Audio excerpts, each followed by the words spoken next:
Howdy. I'm finally on.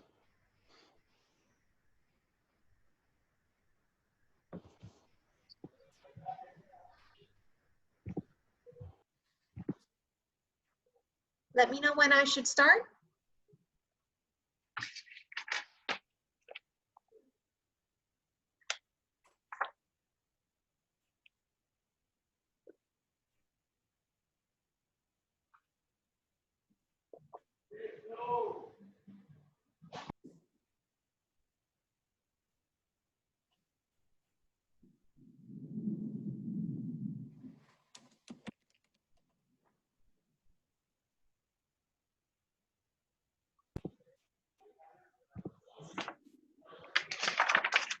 Okay, welcome everyone to the Hispanic National Bar Association's roundtable panel discussion on the topic Democracy in the Time of COVID.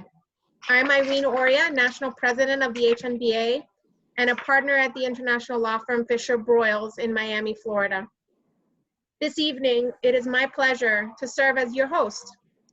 We will have a robust panel discussion about voting rights and voter protection.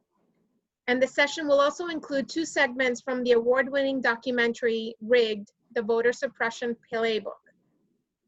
So let me now introduce our esteemed panel. First, the panel's moderator is Juan Cartagena. Juan is the President and General Counsel of LatinoJustice. He's a graduate of Dartmouth College and Columbia University School of Law, my alma mater.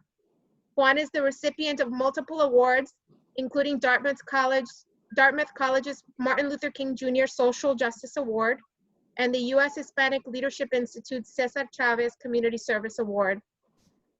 Next, we have Lida Rodriguez-Tassif. She's the co-chair of the HNBA's 2020 Election Initiative Special Committee and a partner at DLA Piper, another international law firm based in Miami. She is a highly experienced and distinguished trial lawyer who advises and represents foreign and domestic clients in a broad range of high exposure litigation and disputes. Most recently, Lida has been handling numerous COVID-19 claims in South Florida for several insurers. She received her law degree from NYU School of Law. Next, we have Jorge Vasquez Jr. He is the chair of the HNBA Voting Rights Section and also an associate counsel at LatinoJustice. Jorge litigates a broad range of civil rights matters throughout the United States. In addition, Jorge works on an array of policy matters and campaigns to address local and national social justice disparities. His bachelor's and master's degree are from the University of Albany, and he got his Juris Doctor from Seton Hall University School of Law. He has an LLM in trial and advocacy from Temple University's Baseley School of Law. Next, we have Catherine Collington Gonzalez. She's the chair of the HNBA's Civil Rights Section. Currently, Kathy is a director of the Office of Civil Rights Evaluation at the U.S. Commission on Civil Rights. Her prior posts include senior counsel at Demos. Kathy was also director of voter protection for the Advancement Project.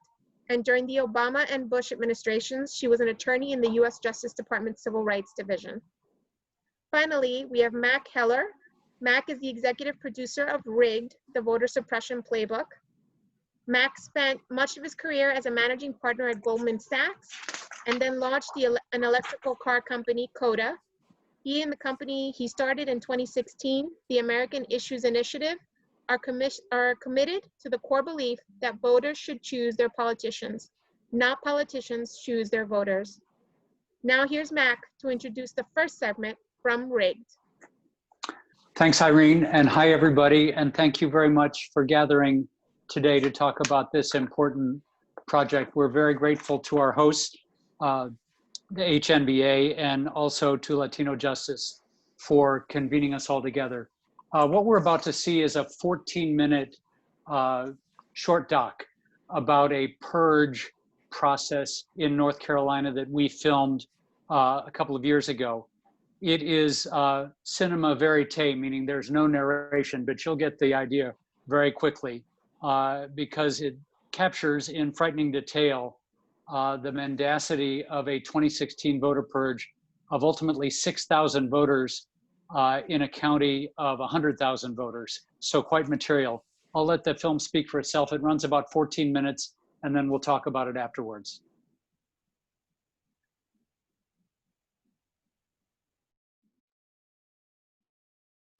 If you care about vote fraud, gentlemen, we're fighting it. We could use your help. Thanks. Hey, if you care about vote fraud, we're fighting it. We could use your help.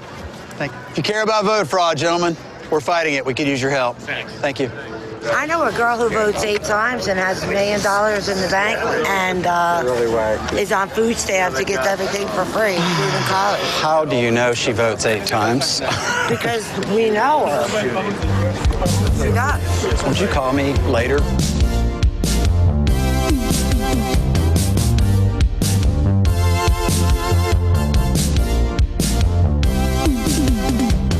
Before I launched the Voter Integrity Project, I was a military officer, retired lieutenant colonel in the Air Force. I became worried that this is a fragile system that depends on people being fair and honest. If you're worried about vote fraud, here's how we're fighting it tomorrow. We could use your help. They're hiding something, and we're on to them. And that's the only question. It's not how many, we know they're doing it. The question is, how big a deal is it? Are they really trying to steal an entire nation? And a lot of people are going through life with blinders on, or like I used to tell people, it's called the toilet paper tube syndrome. You got toilet paper tubes in front of your eyes, and all you see is that little bit of world right out in front of you through the toilet paper tubes. You don't see what all's going on out here. So if you're looking right here and you're not looking for voter fraud, you won't see voter fraud. My name is Michael Evan Hires. I'm a 100% disabled veteran. I'm not married. I have the time, I have the skills, and have the desire to make sure that every American vote is legally cast. The Voting Integrity Project is interesting. They've always had a bit of a gadfly, renegade, vigilante voter fraud, crusaders. They claimed that thousands of non-citizens were voting in the state where they would challenge voters at county boards of elections, and then they couldn't prove that really any of those were true. It's about time we turned the lights on in the kitchen and started cleaning the cockroaches out of here. Is there anyone in the audience today who received a notice that if they wished their name not to be removed from the voter rolls, they should be present? Stand up then and give us your name, please, ma'am. Randy Burkett. Jamie. Okay, sir. John McKee. Well, North Carolina has a provision where a citizen can challenge the right of another citizen to vote. It's been on the books forever. Who else is going to know who's registered to vote unless another citizen does it? Some of the laws that wind up being discriminatory today had discriminatory intent when they were first written in the early 1900s as part of the Jim Crow laws. For example, voter purging laws to cleanse the rolls. And this was typically used in the Jim Crow era by whites who were trying to prevent newly enfranchised African Americans from having access to the ballot box. Michael's methodology involves finding voters that the state identified as inactive. These people have missed 2 federal elections, so they were listed as inactive. And I started sending letters to these inactive voters on the Cumberland County voter rolls. The ones that came back marked by the post office as undeliverable are considered evidence that the voter no longer resides at that address. And Mike challenged those voters. What the letter essentially says to purely maintain my voter registration as it is currently today. Whoever this guy is has challenged my right to vote. But the only way to defend your registration was to go in person. The process heavily favors the person doing the challenging. Not everybody is going to get a letter or have the time to defend it. What do you want this board to know concerning your place of residence? My primary place of residence is the address on my voter registration.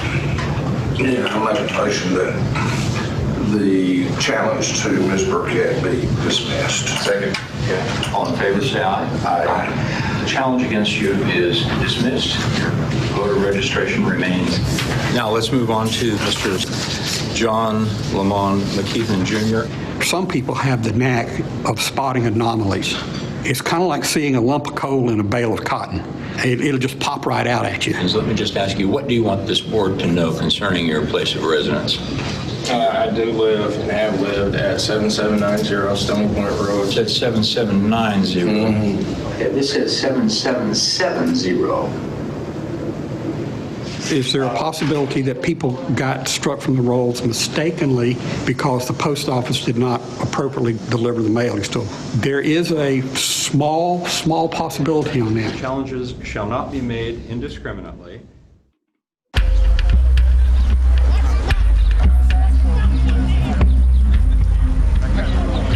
I love the vote. It was instilled in us to vote. My grandma raised me up and my sister up to vote. You know, when we turned 18, that was our right.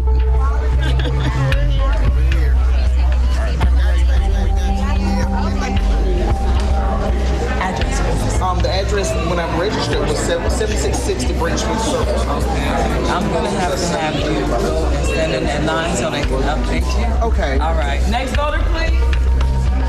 I need to make sure I do. I got an old one until I Karen, is this your address? You're not doing a video. You got something we can't do. She told me I could not vote at all because I got to re-register because I'm nowhere in that system. They're not making it easy at all. It's tiresome, yeah. When I found out that I was purged off the rolls, and I was highly upset about it. Because, like I said, I grew up seeing my family vote. I know it's my God-given right today to vote, and I want to vote. Do you solemnly swear that the testimony you are about to give concerning this matter shall be the truth, the whole truth, and nothing but the truth, so help you God? I do. All the evidence shows that when someone is purged from the rolls, it's extremely unlikely that they're going to re-register. It's hard to get them to re-register. And I worry that it will diminish the will to participate in the political process. And the danger is if states use unreliable information to take voters off the rolls, and if they do not give voters adequate notice and an opportunity to contest their removal, then we can have a situation where hundreds or even thousands of legitimate voters are being taken off of the rolls without their knowledge. Good morning. Persons were engaging in an attempt to get voters purged, especially African Americans. We are fighting this. We believe and we hope that the courts will agree with us and we will have an immediate temporary restraining order. Reverend Barber, that guy's made a name for himself.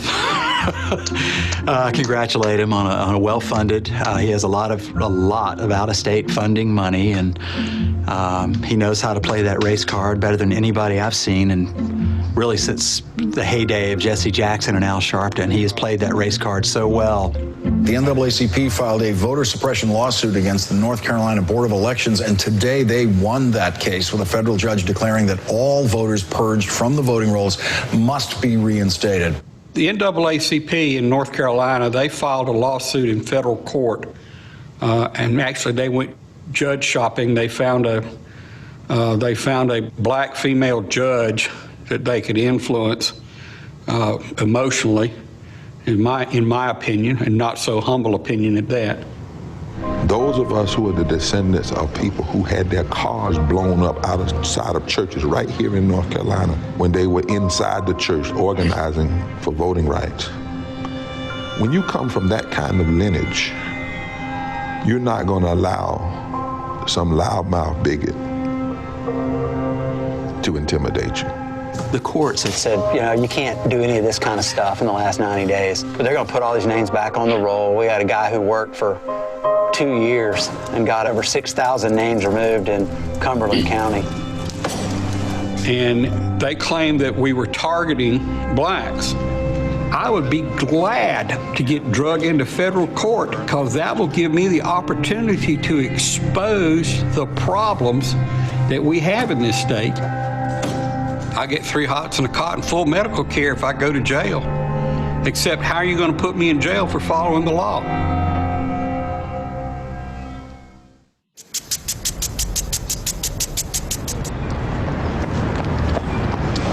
It's a Tuesday morning, but not just any Tuesday morning, Election Day. Good morning, America. Election Day 2016.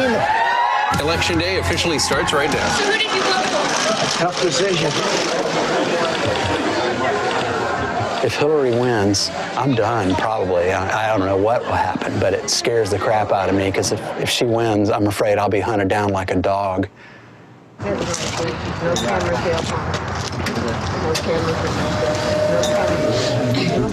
Michael Evan Hires. If you'll just verify that your address and information is correct, and if you'll sign at the bottom. There you go. Thank you very much. Morning. My name's Michael Hires. Michael Hires. It's a pleasure to meet you. Well, you may not think so when you go back and research my name, but I'm the fellow that's been filing the voter challenges. Let's face it, there are unscrupulous people out there, and they could go to the polls and impersonate somebody. I tell you what, if I could get more people of all, I don't hate to say race because we're all the human race, yes, but more ethnic backgrounds involved in this, that way people wouldn't be taking pot shots at me. The NAACP is hot as a pistol at me right now, claiming I'm suppressing the black vote. Well, I think you would. They're accusing me of targeting minorities. Okay. They're throwing mud on the wall and trying to get it to stick. Really, people. But if you're interested in getting involved, look up voterintegrityproject.com. I will remember that. Right now, I have to go on late for work. Okay. Well, have a good day. Have a wonderful day.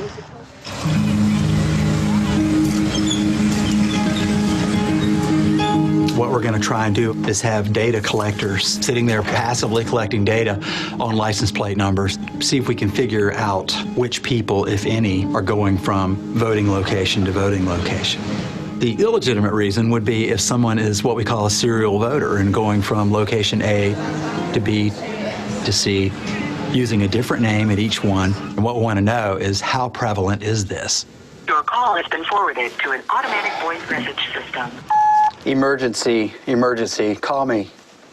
Can I talk about one state that's going to come up at 7 o'clock that we have? So what we could do is call the State Board of Elections and have them intervene, but I just called somebody with an undercover camera.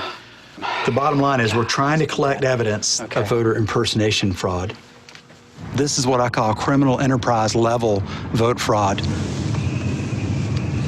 You see any vote fraud? Not yet. I got to take this. Hey, Jim. Have you seen any fraud, heard of any fraud? No, we have not. No, with only 6 data collectors, the odds of getting someone who showed up at 2 locations are slim and none.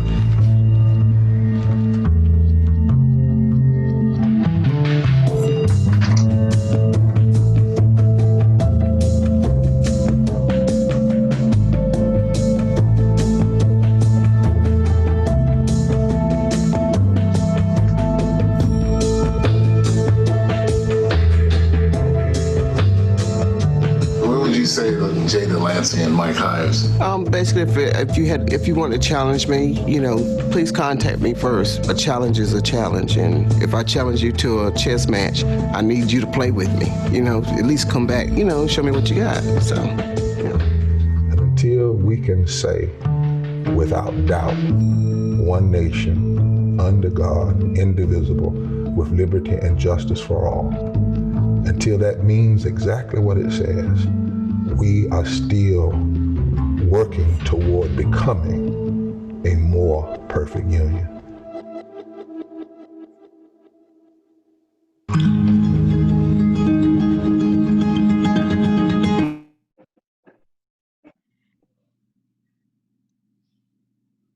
Thank you for that. The topic again for our discussion is democracy in the time of COVID, and how America will adapt to this new reality of voting and maintaining a democracy during a raging global pandemic. It is again my pleasure to introduce the panel's esteemed moderator, Juan Cartagena from LatinoJustice. Juan. Thank you so much, Irene. It really is a pleasure to be with all of you here tonight. I ask all the audience members to please post questions for the panel on the Zoom's Q&A function, which is at the bottom of your tab bar, and we're sure to address those questions later on in the session. So thank you everyone for listening, and after a few questions from me, we'll try to address those questions from everyone in the audience. I'm also going to try to keep our panelists to a tight time frame. We'll see how that goes, and I look forward to the contributions. This is an excellent panel, so thank you very much to everyone who made it happen. So Lita, Thank you all. Thank you for participating. You're in Florida, I suspect, right now? No? Yes, I am. Very good. So, leaders, groups like the HNBA and LatinoJustice call for the right to vote at home. The president has been making some noise along with Republicans to say that absentee voting or mail voting is rife for voter fraud. What's the basis for this allegation, and is voter fraud a thing? And just in general, what do you think about mail-in voting? Well, voter fraud is really not a thing. And studies have again and again demonstrated that voter fraud by voters is not a thing.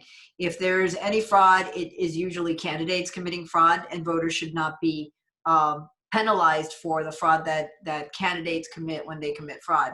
So yeah, no, voter fraud is not a thing. And in terms of absentee ballots, obviously, if you can't get yourself to the polls, if you are in a state that permits you to request an absentee ballot, we highly encourage it. If you can't get to the polls, do it as early as you can so that you know that you're going to get your absentee ballot. Have a plan in place for having your absentee ballot returned. If you don't get an absentee ballot on time, figure out a way to go to the polls. And if you get it but did not return it on time, know that you can go vote, turn in your absentee ballot, have it canceled at the polling place, and go vote on election day.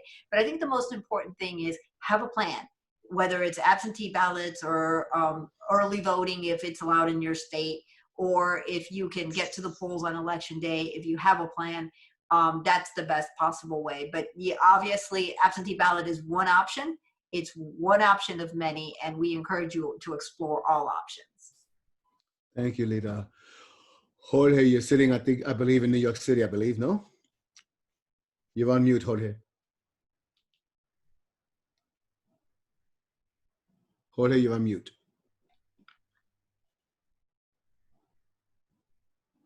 Yes, correct. I'm in New York. Very good. So as I know you know very well, this is also a census year. This is one of those amazing times in which we're dealing with a presidential election and the census year.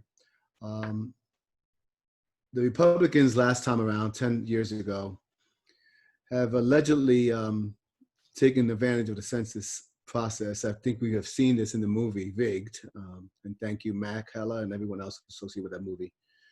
There's a whole section on gerrymandering. So apparently, in key state legislatures, they took over by focusing on control of state legislatures right before redistricting cycles hit 10 years ago, leading to massive gerrymandering after redistricting was done in 2011.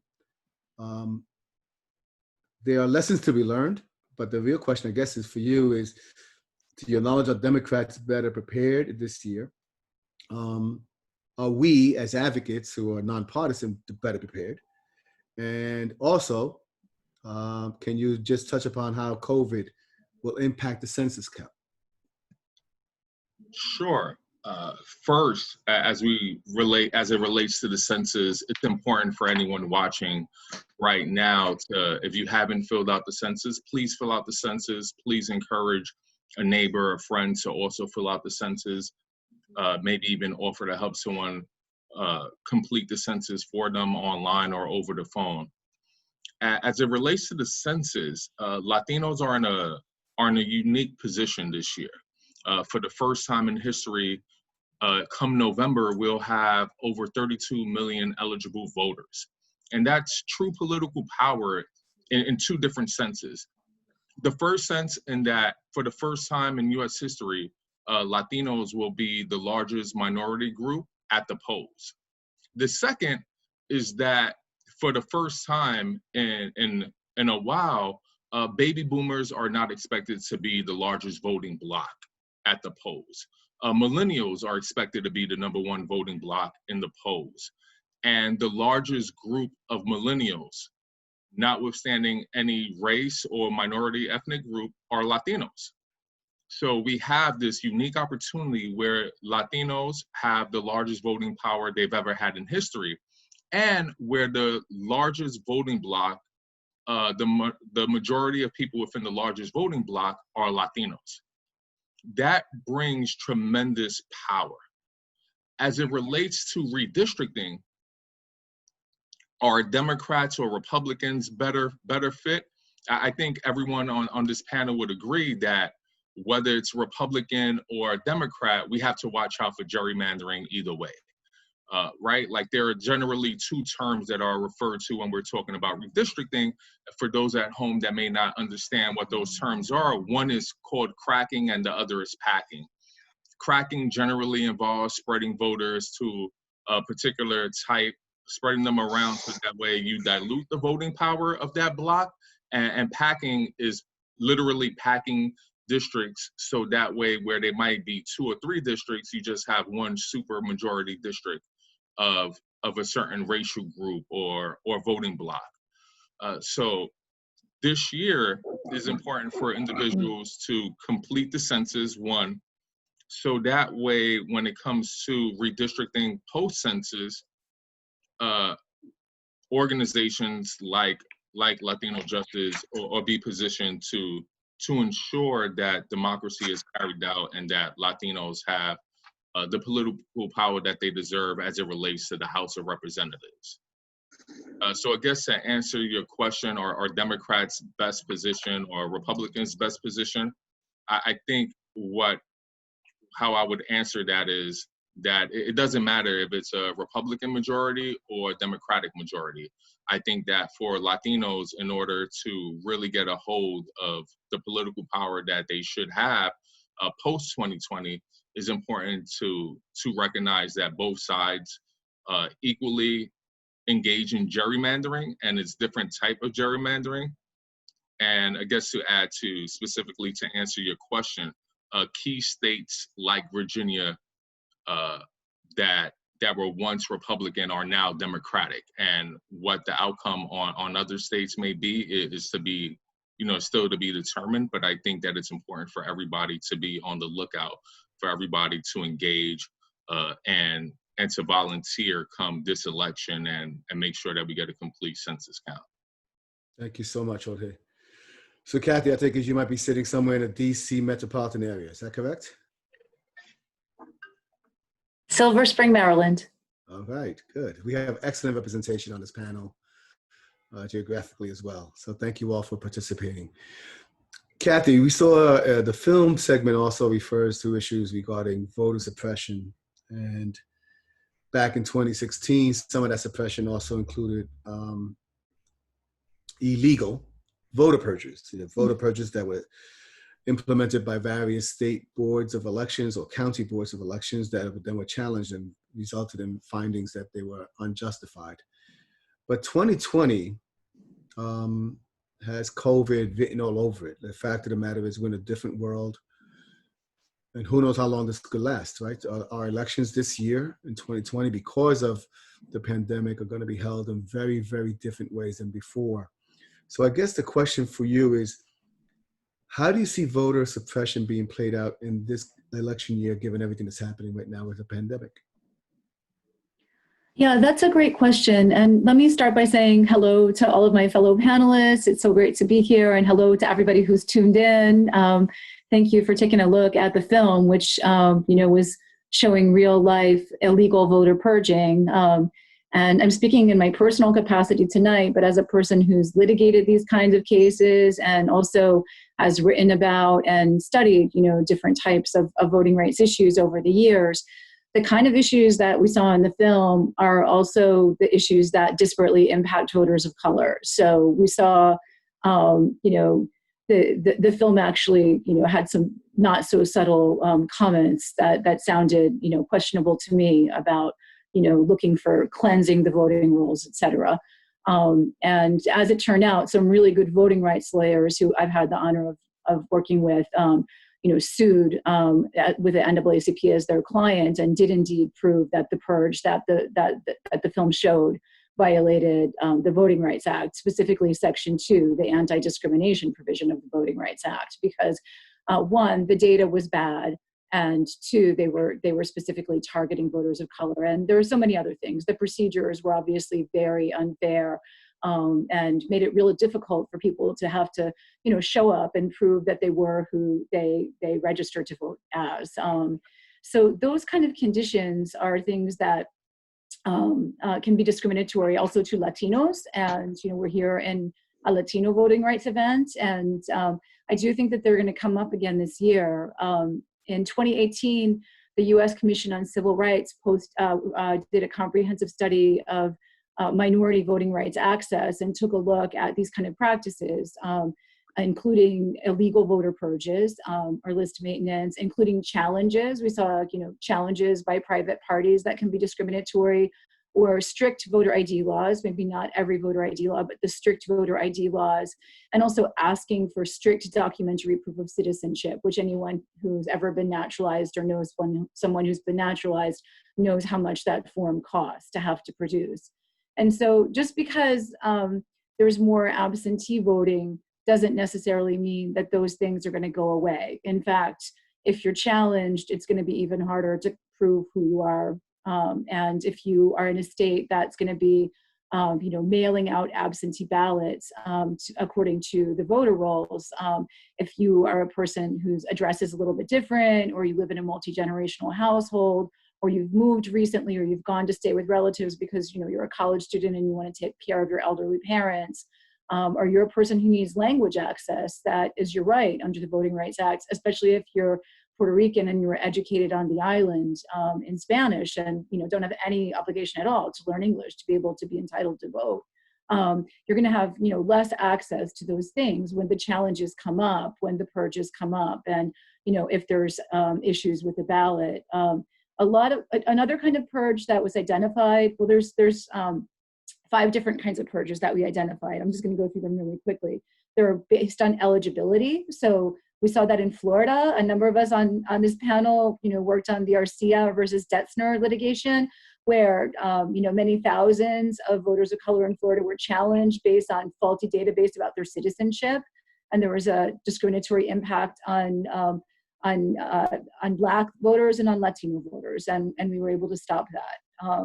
And then there are purges based on minor discrepancies. So if your signature doesn't match exactly, or if your address doesn't match exactly, or there's a minor discrepancy in how you've registered or cast your ballot, you could be stricken from the rolls. And then there's purges based on challenges by private parties, which we saw. And a lot of times these private parties will get hold of databases that don't have up-to-date information, like Crosscheck is one of them, and say that there's too many voters at this address, or or a person has moved recently. And then 4th, there's purges based on inactivity. So if you didn't vote in the last 3 major federal elections, you could be purged for inactivity. And unfortunately, the Supreme Court has upheld that process. And then the 4th is purges based on felony convictions, which we know disparately impact Latinos and other communities of color. So these are all ways that just because of the pandemic, these types of challenges, I don't think are going to go away. And I think in some ways they're going to be even more challenging for Latinos. So it's going to be up to us to watch out for them and get involved in fighting back. Thank you, Kathy. For everyone else who's viewing us, remember one more time, please, if you have any questions for the panel, please drop them in the Q&A feature of our Zoom call, which is going to be at the bottom of the tab bar below you. So, Mac, again, thank you again for helping and leading the way on this film. It's a very important film. Thank you, Juan. Sure, of course. So, we got to put on the lights and give it to the cockroaches. We got to clean house. The incredible commentary. Even saying to one person, you're Black, and maybe if you can help me out, you can help me get the NAACP off my back. I mean, you've been able to actually amass incredible footage of individuals who are doing this work.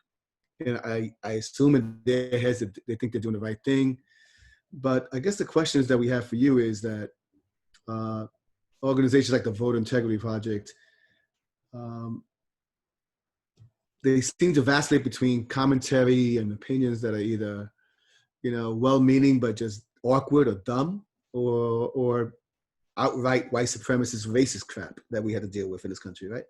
I guess the question that we have for you is, how did you get access to these individuals? Because this footage is amazing. And two, should we be worrying about the same kind of groups coming into 2020? All great questions.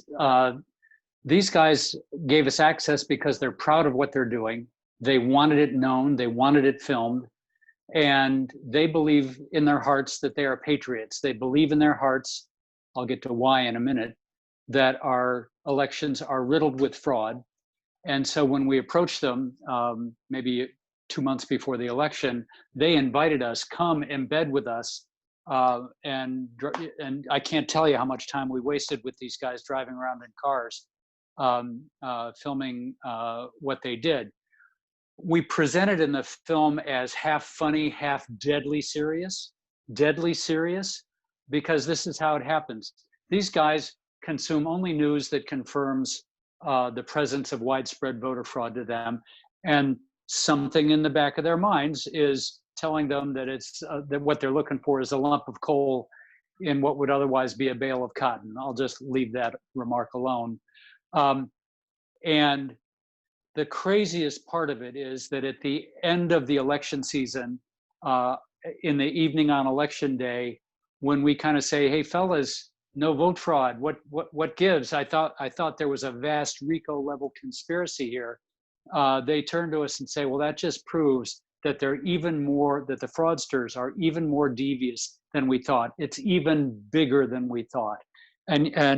But they are absolutely dead sure, all facts to the contrary. And there's a section in the film where we go into other allegations of fraud, some of them made by people in positions of power, including the president, that are based on sometimes nothing, sometimes some irresponsible guy making a tweet that has no basis, but then the president blows it up and there it is. It is very worthwhile for the advocates of voter suppression to sustain this narrative of fraud. Why? Because it allows them to suppress the votes of people who would vote against them. This is not complicated. So turning to the other half of your question, Juan, which is what's going to happen in 2020, this will come back plus. There are voter integrity chapters, voter integrity movement elements in most states. The biggest national element is called True the Vote. I don't encourage you to go look at truethevote.org and look at some of their fundraising stuff in alleging widespread organized efforts to get illegal immigrants to vote. And that's targeted largely against Latinx populations. And it's especially fraught in Florida and Texas, where those votes are going to matter a lot, and Georgia. And so there will be many groups pounding the drum on voter fraud. There have been many groups. Much of this damage is already done because there have been many groups urging the purging of voters in many states. Wisconsin, a group sued the state to induce them to purge voters. Finally, one other thing, the Republican National Committee was under a consent decree until about a year ago, forbidding them from engaging in polling place activity to intimidate voters. But that's gone. And so there are various websites recruiting people to be present at polls to challenge the credentials of voters who look suspicious to them. Speaking Spanish looks suspicious to me, better challenge them. Best case, they knock somebody off the voter rolls. Worst case, they delay everybody else who's voting in that part of town. And so you won't see this happening in the suburbs. You'll see this happening in the parts of town where a lot of voters that they don't want them to vote are, and the line gets longer and longer. So yeah, this is going to happen. We need to fight it. Thank you, Mac, and thank you for raising that issue about the DNC versus RNC litigation. It was actually filed in New Jersey. I remember that consent decree. I was actually doing voter rights cases back in the 80s when it was filed. And you're right, the RNC is no longer subject to the consent decree's obligation, so they're free to do whatever they did before. Two, I mean, perfectly spot on, and I'm so happy that you featured in the film 4.8 million votes cast in North Carolina and only one example of in-person voter fraud. That's minuscule. And the illegal vote was cast for President Trump. Look at that. You can't make it up. You cannot get better than that. So one more time, for those of you who are listening, if you have questions, please put them on the Q&A. Now we want to go back to the screen for another segment of the film, Rigged. This one's going to focus on two other so-called plays, maniobras, chantajes, as we would say back home, used to suppress the vote. In this case, gerrymandering and voter intimidation. And in the latter case, we're going to focus on what these issues mean with some examples for Latino voters in Texas.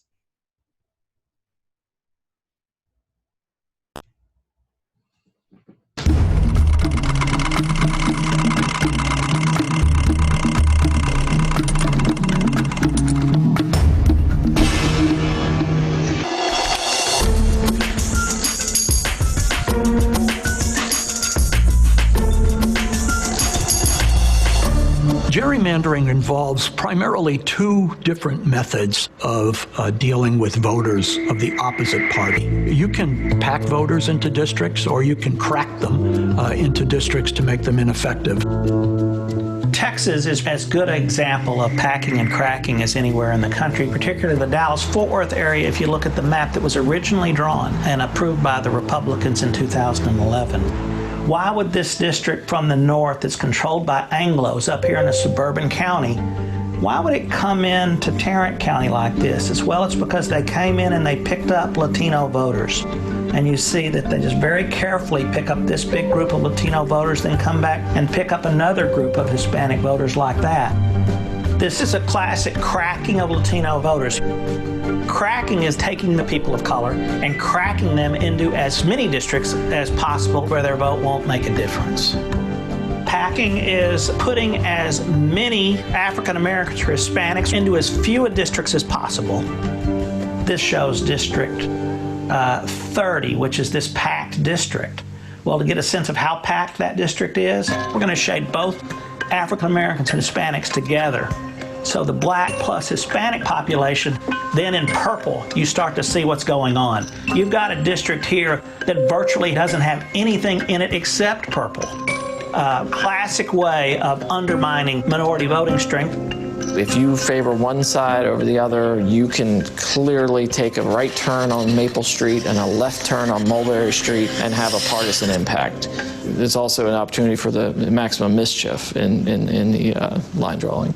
The Republicans are able to draw unbelievably precise districts that maximize partisan advantage, where you have a state where the state is relatively even between the Democrats and the Republicans, and yet the Republicans may win 2/3 or 3/4 of the congressional districts.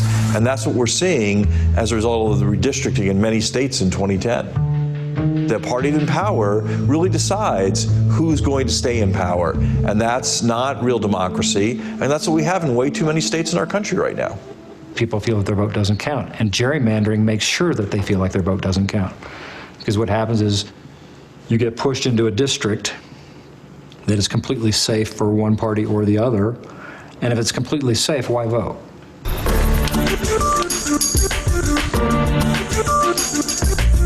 The whole idea is to make voting seem like a dangerous proposition, that it's something that might get you in trouble. And again, what that does is over a period of time, it insulates Republicans against the effect of African American Hispanic population growth.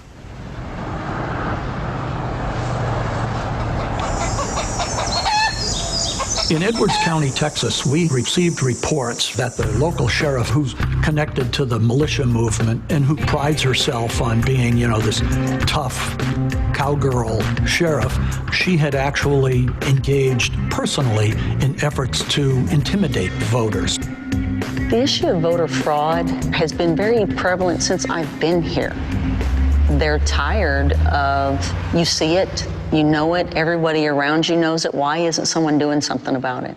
Who's 814? Right, thanks for you. 814, how long has he been here? He's been here since the first of the month. Since the first of the month? Yeah. The sheriff has alleged people voting incorrectly that have not.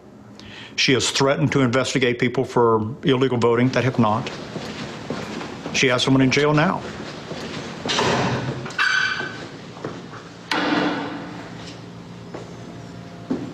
I'm not guilty of nothing because I did the right thing as I went to go do it. I asked. The gentleman is under arrest for voter fraud and voter impersonation. He's accused of impersonating his grandfather. There's no way a 40-year-old man is going to be mistaken for someone who's almost 100 years old. In the first case, he went to prison for delivery of a controlled substance. Once he was on parole, he pretty much knew he wasn't supposed to vote. It was just probably catch me if you can or ha ha ha. I don't really know the motive behind it. I guess maybe one day he'll tell us. But at this point, he's just kind of trying to play the victim. I do feel that it was a mistake that was done by the ladies working the poll in not actually comparing the date of birth. The date is clearly stated on the registered list as 8/9/1915. Now, Manuel was on parole. He should not have voted, but the election officials shouldn't have allowed it either. He asked if he could vote. That tells me that he didn't know if he could or not.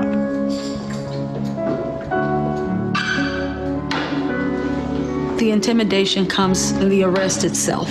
Him sitting in jail would send a very strong message to a lot of people and intimidate a lot of people as to not to go out and vote. When we throw this sheriff out, this intimidation will come to a stop. This is voter suppression, and it's illegal. You have the exact same power in this election as I do, as the person next to you. And you have together a whole lot more than Pam Elliott does. Are you ready? Texas, our Texas, so wonderful, so great. I just want to thank everybody here. This election has been, and I hate to say it, horrible. Horrible, horrible, horrible. Horrible things being said, horrible mud being slung, all in an effort to rid Edwards County of little old me. Do you have leg restraints or? I think Sheriff wanted him in leg restraints. So, Sheriff, she has been diligently trying to root out the corruption ever since she took office over here. She already has. We've had more arrests ever. Perhaps this might make some of the people who are entertaining the idea of voting illegally, it may wake them up and say, hey, they're not going to let me get away with it if I get caught. This county has the highest rate of voter fraud allegations with the Secretary of State and the Attorney General's office than any of the other 254 counties in the state. Houston's got 10 million people in it. We've got 1,100, and we have a higher rate of voter fraud? Please.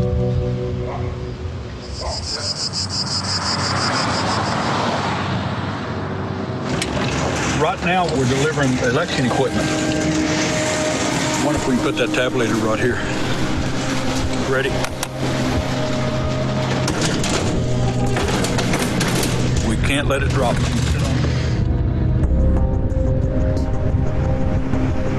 How you doing, Joe? Did you vote today? I think the polls are actually open until 7. Our goal is to, win this election, and I think we can do it. Okay. All right. Go over and vote. We'll get that done.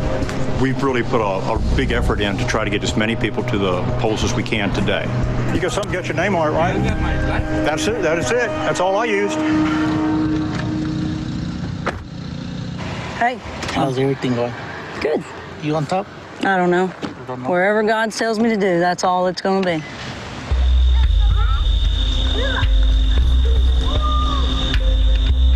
Got one. Pamela Elliott, Republican, 61.8% of the votes. John Harris, Democrat, 38% of the votes. Just blessed, really.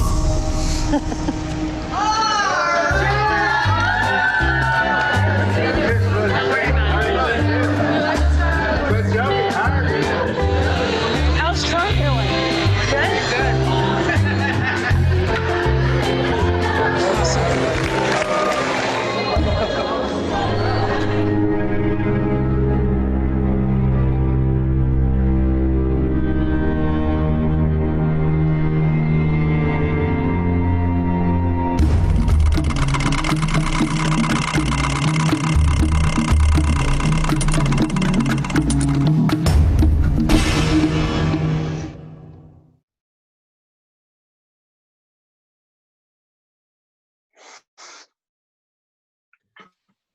So thank you one more time, Mac, for that segment. By the way, Mac, I forgot to ask you, what part of the country are you beaming from? I'm in California. I live in the Bay Area. If I turned my screen around, you'd see a redwood tree. We live in the forest. Oh, don't rub it in, Mac. So, Lita, I think the first question is to you. And there was a portion of this segment that really struck home for me. The young man who just spent 18 months and then finally pleaded guilty. He was on parole. Apparently in Texas, he was not eligible to vote. But he was confused as whether he could. He asked the question of the polling worker, and he or she apparently let him vote. The next thing you know, he's in jail.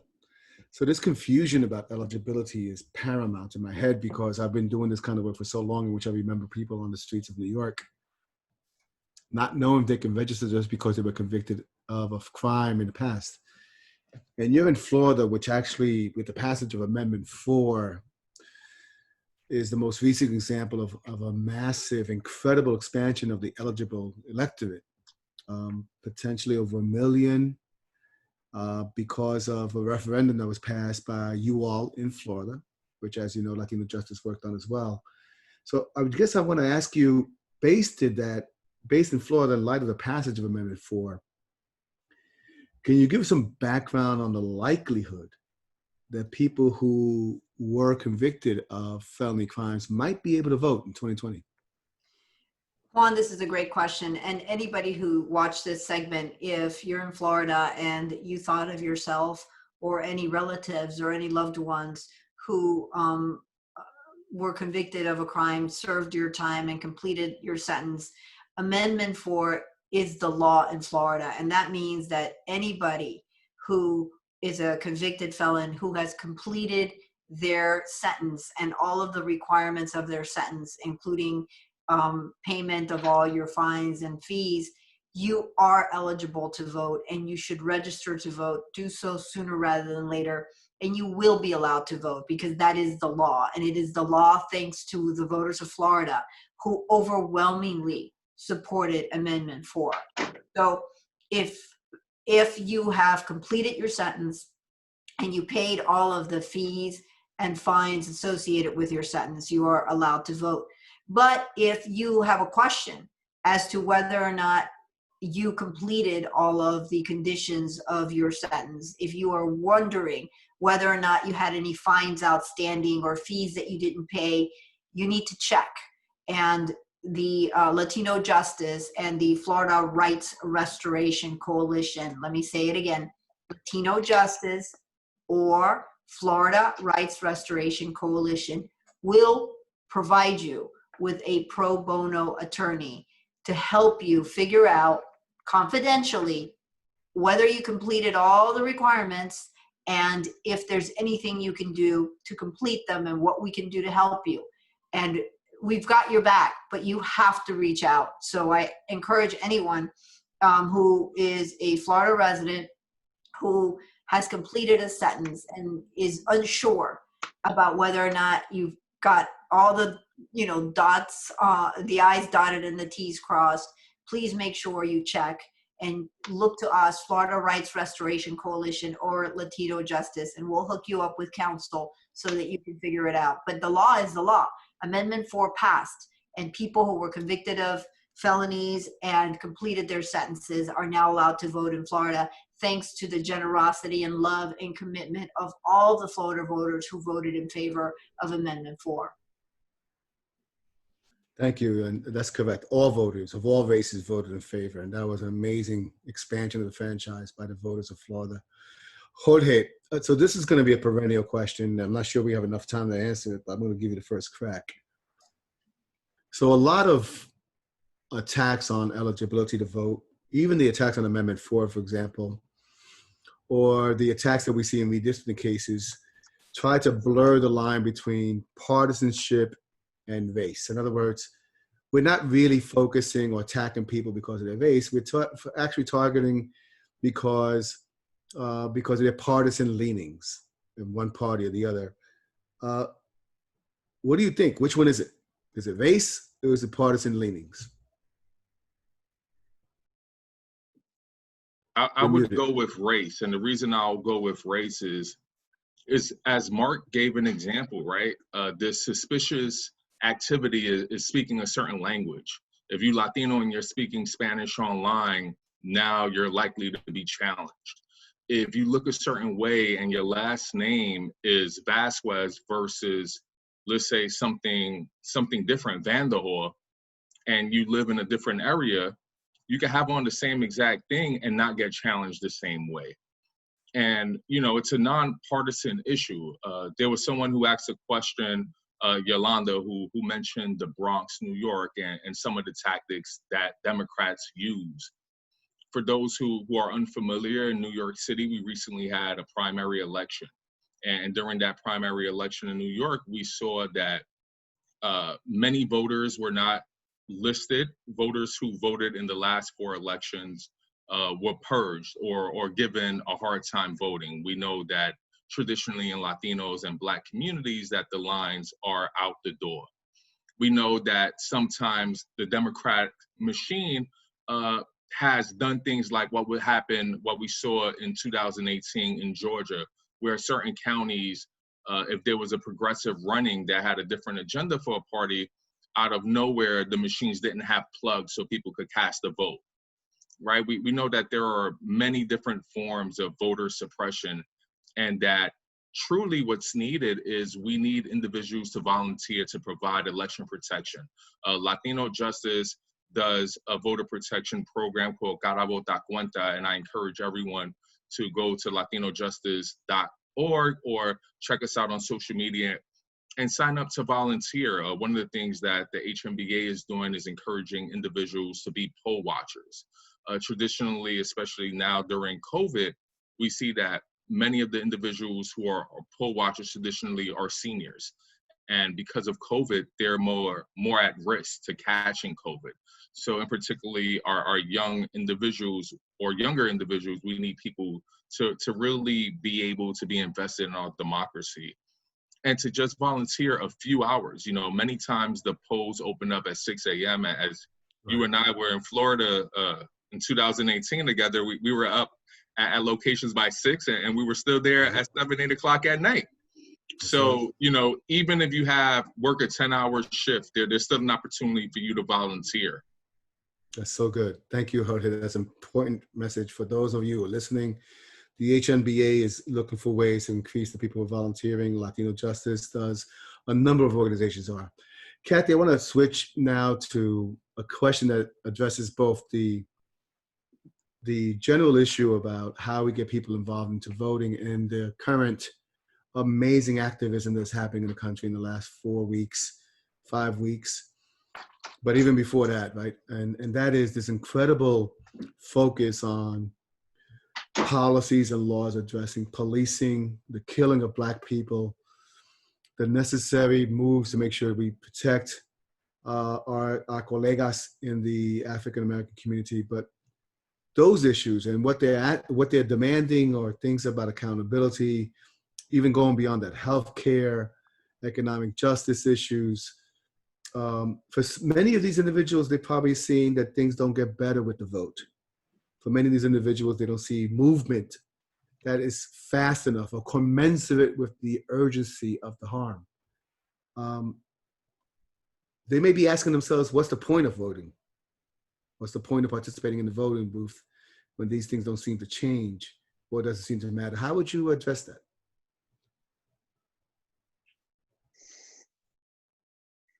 Thank you so much, Juan. That's a great question. So I know at least folks who have decided to watch this documentary and watch us, I hope that you're interested in voting rights. And I think as the chair of the Civil Rights Committee and just as, you know, a human being, there are so many different issues that impact people's lives, and we're all complex and intersectional. And so the way that I'm going to quote the Supreme Court, which I don't often do, but a past Supreme Court, in saying that voting is preservative of all other rights. And what that means is that I don't want to say that one right is better than another right or more important than another right. The right to life is the right to freedom from racial profiling, the Fourth Amendment rights, the First Amendment rights, the rights to fairness in immigration, the rights to not be racially profiled if you're an immigrant, the right to be able to count on DACA, the right to, as a woman, not be sexually harassed.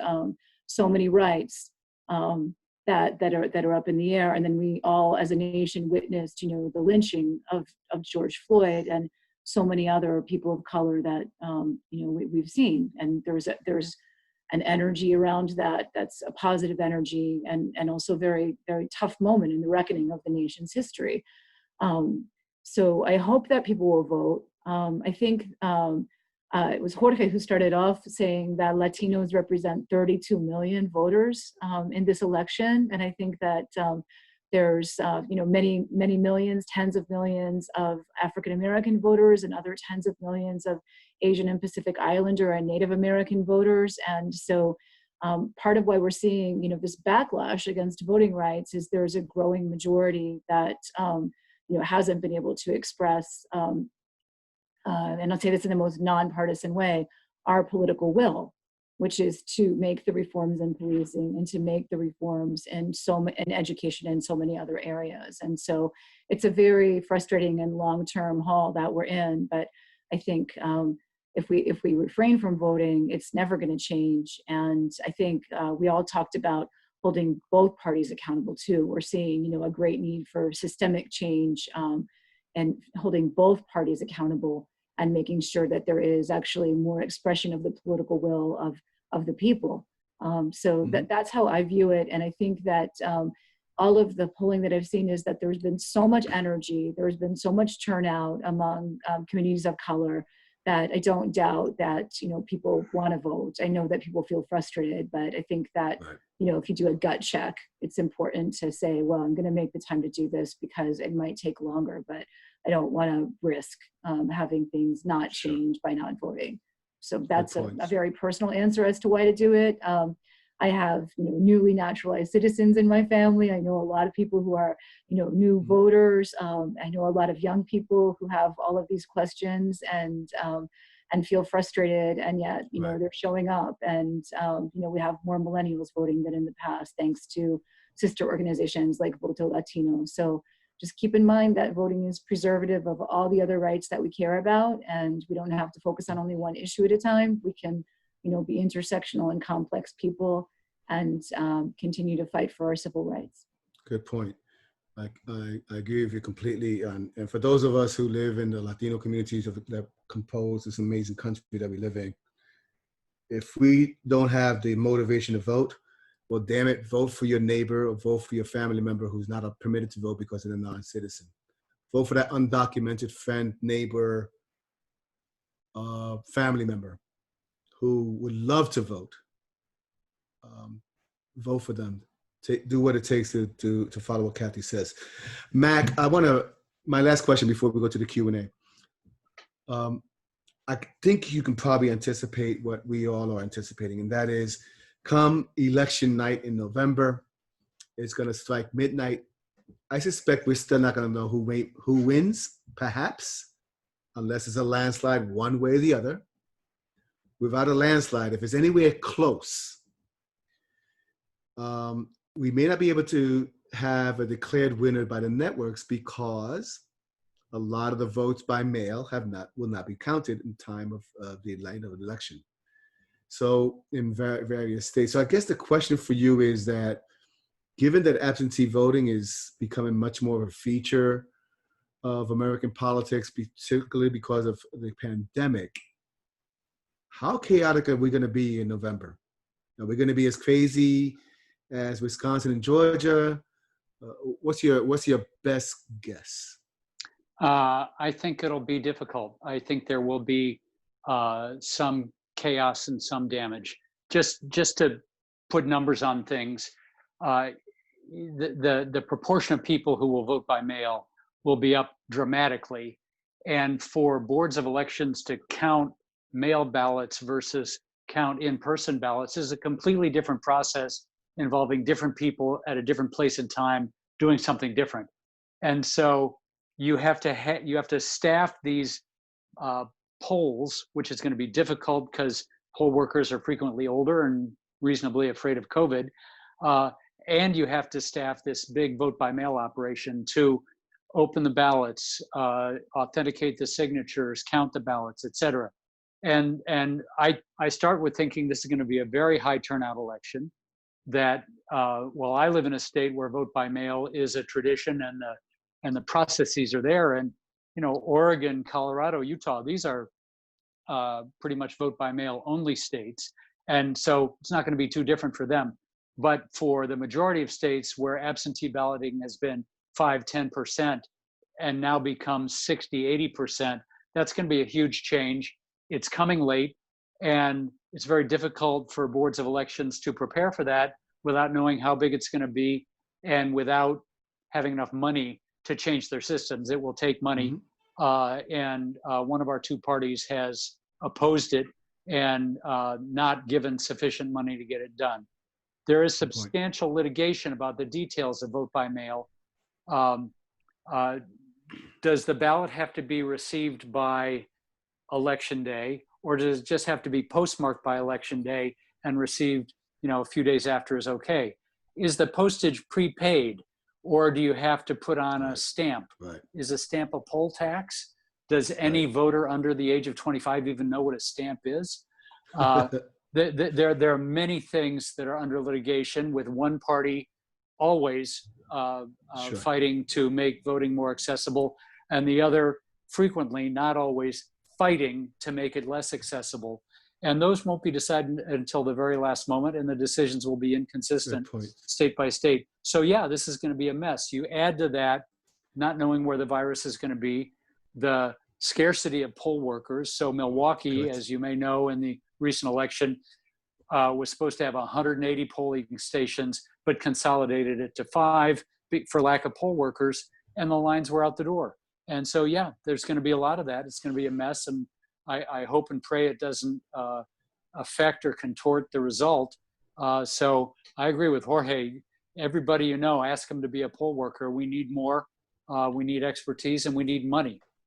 Exactly. Good points, all, because you're right. There's a scarcity of poll workers. We don't know how the trends in the pandemic are going to flow between now and November. You're so right. There's so many different variables. So it's important for us to, those of us who can, urge people to vote. If you live in an early voting state, please vote early, as early as possible. That's permissible in your state. Thank you for that. So we have a handful of questions I want to be tackling very soon before we run out of time. So one question at the beginning of the queue was, is there any research about discarding or changing your mail-in vote? And the question says, I know people who are hesitant to vote through absentee ballots or mail-in votes, and they're uncomfortable of going to the polling site because of the pandemic. But there's still that lingering question, is my mail-in vote really a thing, or is it going to be altered or changed? Is there any research that it has been altered or changed in any particular jurisdiction? Anybody will tackle this in 30 seconds or less? Go ahead, Kathy. There's quite a bit of research, including from conservatives and also out of Stanford Law School, that mail-in voting is, just very similar to a paper ballot, which is the safest way of voting. It has, a tracking number, a coding number on it, and so that's a way to make sure that what you voted on that paper ballot is going to be what's actually voted. So there's that kind of security. You have a ballot number that's specific to your own vote that goes in, and so there haven't been a lot of issues of votes being stolen, et cetera, because mail-in voting is so much like a paper ballot. I mean, there are some instances that I think that Lita talked about of, types of voter fraud by candidates, but as far as, anybody impersonating somebody else or somebody mixing up your ballot, because the ballots have that tracking number, just like many other items, including regular paper ballots at the polls. Stanford Law School recently did a study showing that they're really quite safe. Thank you so much. A question now from somebody who knows the Bronx. So, and if my man Jorge's put his hand up, I think. Anyway, so the question was, listen, voter purges also happening in the Bronx because it's crazy battlefield to knock candidates off the ballot. This is a curious question, right? So I have to amass, let's say 1,000 signatures on my petition to get on the ballot. I submit 1,200, but my opponents, who are usually tied to the Democratic machine or the political machine that's in power, tries to purge the voters so that they can reduce the number of valid signatures on my petitions. How do we address that? Anybody want to take that one on? The connection between purging and ballot candidacies. Jorge, is that you? Yeah, so with the ballot candidacy, one thing that New York City has done is they've significantly lessened the requirement of how many signatures you need to get on the ballot to give individuals an opportunity to run for office. Well, one thing that we just saw in the Bronx, ironically, with an incumbent, unfortunately, was that she was challenged for providing forged signatures, and she was knocked off. And this was a candidate who has been in office for over 20 years, who you would imagine knows better than this. So one of the things that we need to look into is some form of ranked choice petitioning. And for those who may not know what ranked choice is where you're allowed to sign or vote for more than one person. You kind of give an order 1, 2, and 3, let's say. And I think something like that for petitioning might be a solution. Interesting concept. Ranked choice voting is a feature of voting systems in a number of states. It's a way to avoid runoff elections. It's not that uncommon. It seems weird to many people in the United States, but it's not that uncommon. So you vote for, let's say me, Kathy, and Jorge were all running for mayor. So you will vote me as your number one choice because, damn it, you better. I'm going to be your number one choice. Kathy would be the number 2 choice. Jorge would be number 3 choice. And then if I get enough votes to get elected for, not mayor, let's say city council, my excess votes for number 1 choices go to the number 2 person on the list on your vote, rank voting. So all your votes don't get dumped into Cartagena because he's already won. They get transferred over to Kathy. She might be able to use your rank vote. It's an interesting concept to try to use those for petitions. Jorge, so you better work on changing the law because that's not going to happen unless you change the law in Albany. And you know how Albany is. Here's the question.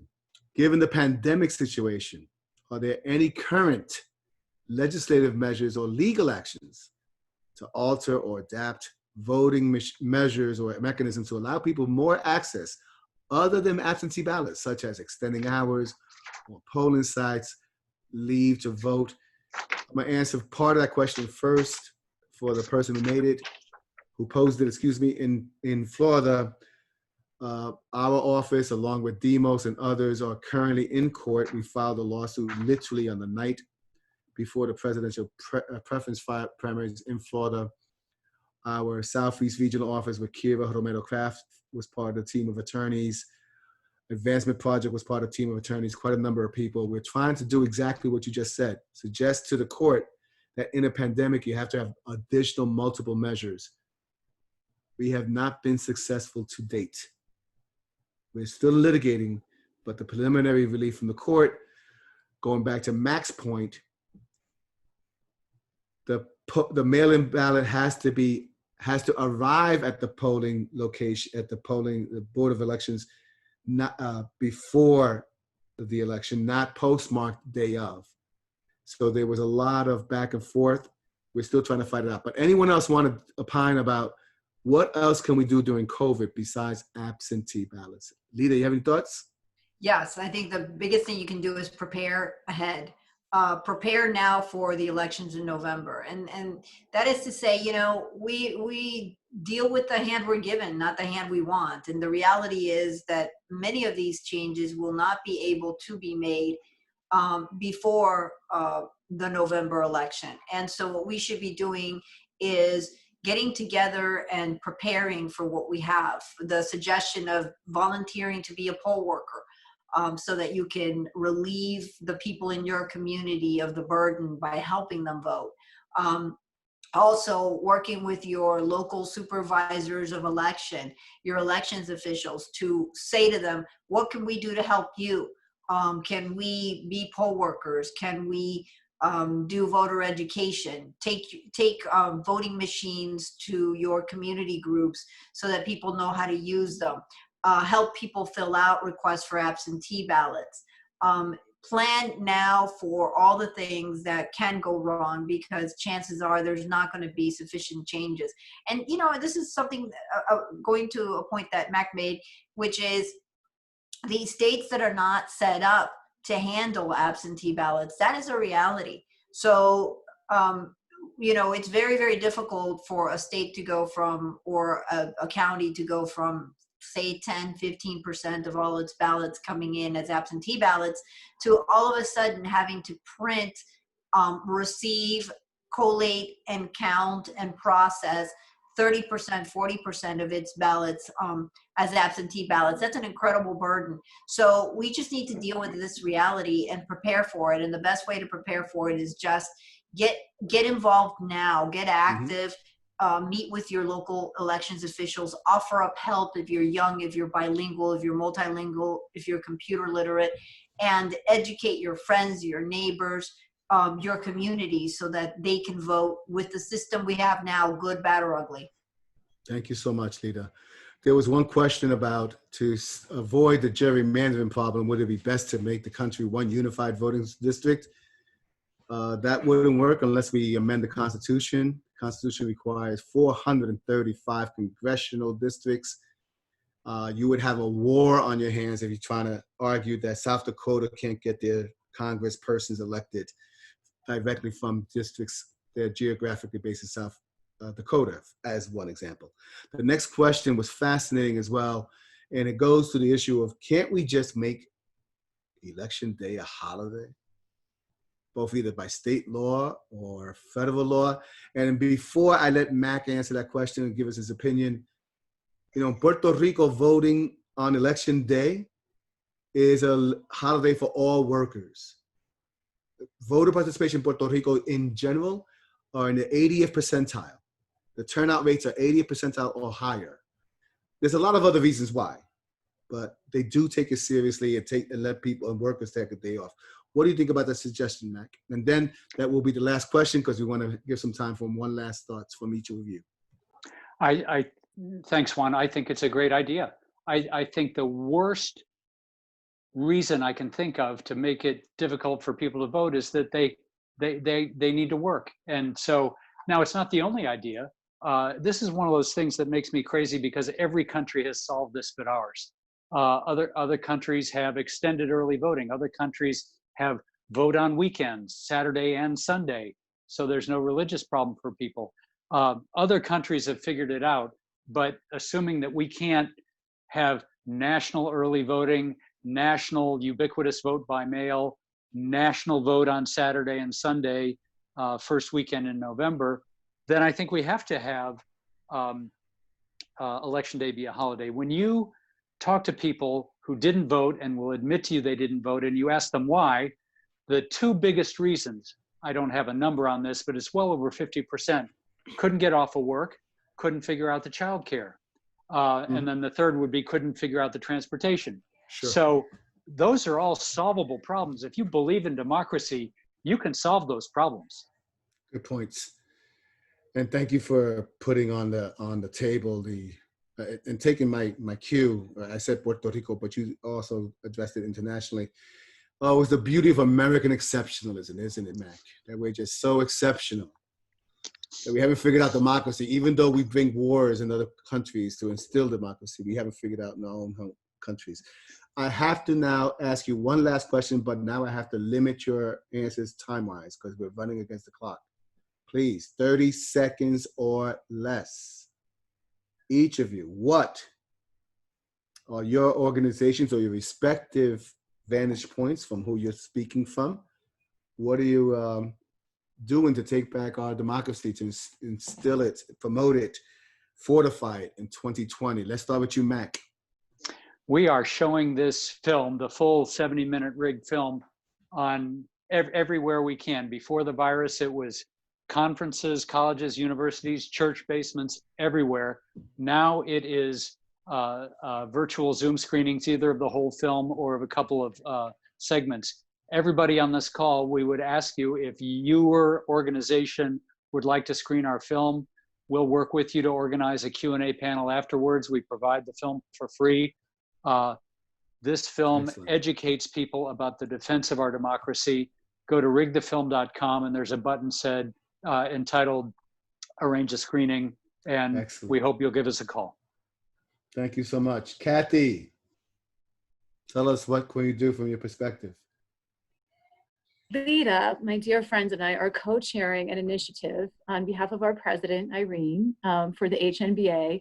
And every single HNBA member has a duty this year to become a voting rights expert and to volunteer, not only on election day, but in advance. We are asking election officials what it is they're doing to serve the Latino community under current conditions. And we are willing to use all of the resources that we have this year, as we have in the past, to get involved. And I think we are also urging people to become poll workers and to be the eyes and ears on the ground, considering that the Department of Justice has been not doing as much as it has been in the past. And we are encouraging people to support the Voting Rights Advancement Act to support to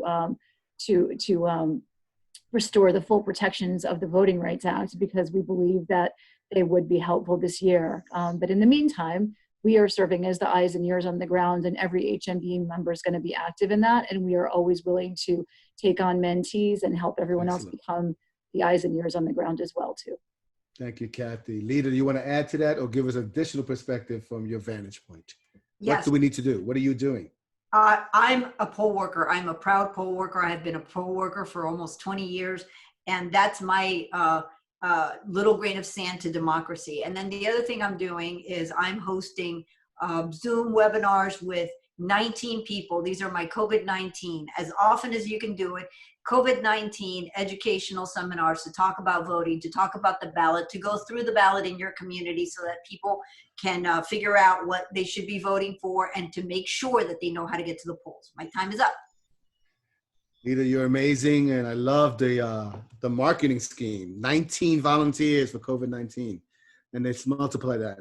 Jorge, you got the last word on what you're doing, and you only have 30 seconds. Thank you. Start. Latino Justice Pro-Dev is engaging in 4 priority states. We're training and educating individuals to do election protection in Florida, Georgia, Pennsylvania, and New York.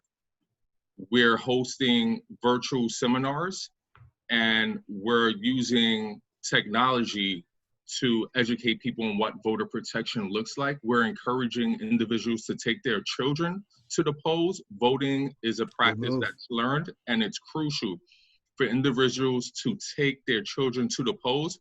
We are also getting individuals involved with election protection who may not be citizens or who may not be 18 years old.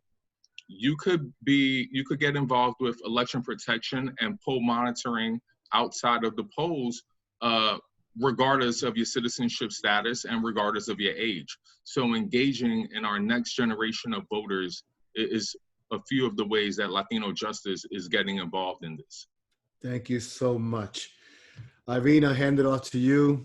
Thank you so much, Irene, for helping organize this. And that's the end of our panel. It's up to you for your closing remarks, please.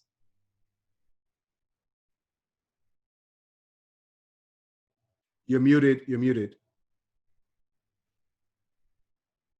Sorry about that. Thank you, Juan, for a great job moderating. Thank you to Latino Justice and the American Issues Initiative for collaborating with the HNBA on this event. And many thanks also to our amazing voting rights expert panelists, Lida, Jorge, Kathy, and Mac. We are lucky to have you at the HNBA, Latino Justice, and the American Issues Initiative. A final note for all of our attendees, as you heard from Mac, if you would like to book a free virtual screening of Rigged, the Voter Suppression Playbook for your organization, please go to www.rigthefilm.com. The website address is listed in the chat section if you forget it. In closing, let's all continue to work as hard as we can to make sure that everyone who can vote does vote. Our American democracy depends on it, and our community needs us to fight for them. So for the Hispanic National Bar Association, I'm Irene Oria. Thanks for watching. Good evening.